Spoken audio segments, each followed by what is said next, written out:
Hi guys, it's Shannon from everydaybest.com, and today I am sharing with you such a fun project.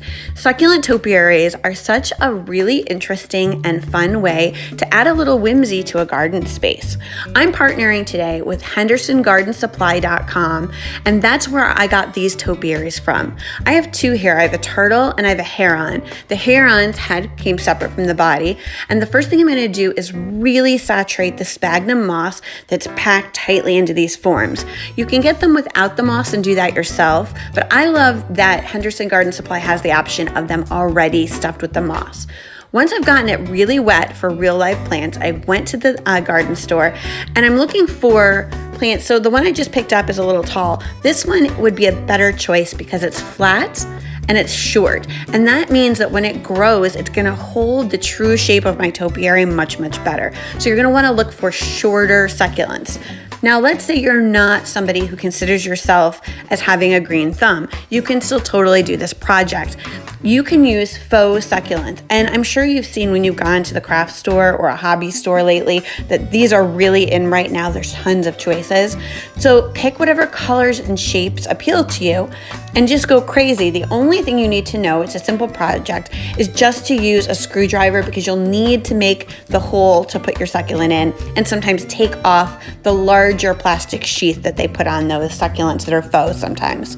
Now, if you would like to plant, here is a larger scale plant. I'm using some decorative grasses here, and I've put the whole plant in and then pulled out the parts I want to show through the form. And the important thing to know is if you do this, you're gonna wanna pack that plant, hold it in place by putting extra moss firmly against it. And that's what's gonna actually hold it in there. So I was kind of playing around with the decorative grass, and after I put that in, I used these zip ties to connect the neck of the heron to the body, and I can just clip off the extra. And in order to plant the succulents, I'm using the screwdriver just the same way I did as with the faux project, but I'm gonna be a little bit more careful as I put in the succulent, and I'm gonna actually let it have some of its soil. I'm gonna stick it right down into the topiary. You could use greening pins here. Those are U-shaped pins that are meant for plants. I actually got some, but really found that what was easier for me was using extra moss to push in to the hole that I made and make sure that my succulent was fully supported. I love the way this project came out.